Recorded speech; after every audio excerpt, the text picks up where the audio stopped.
President Friedson, Vice President Stewart, and members of the County Council, good afternoon. I'm Monique Sanfuentes, here today as Chair of the Greater Bethesda Chamber of Commerce to comment on the proposed FY25 operating budget. The Chamber has formed a work group to study the budget and will be taking a closer look in the coming weeks. At this point, we want to share our initial thoughts and concerns. Regarding MCPS, we strongly request continued funding for workforce development and the construction, automotive, IT, and hospitality foundation programs, which help our students prepare for careers in those fields.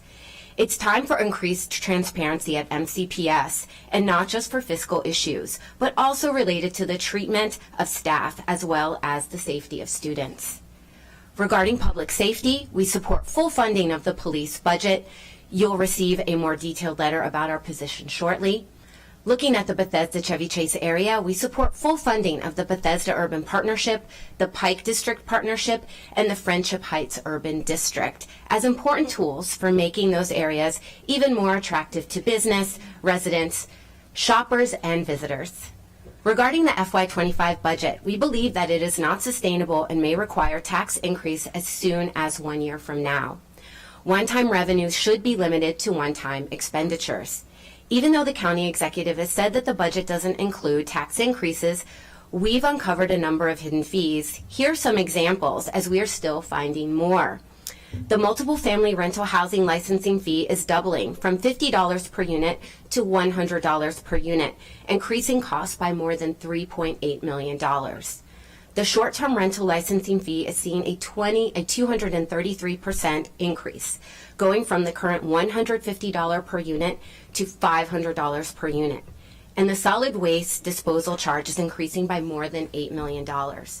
Our primary focus is on the best use of funds for economic development.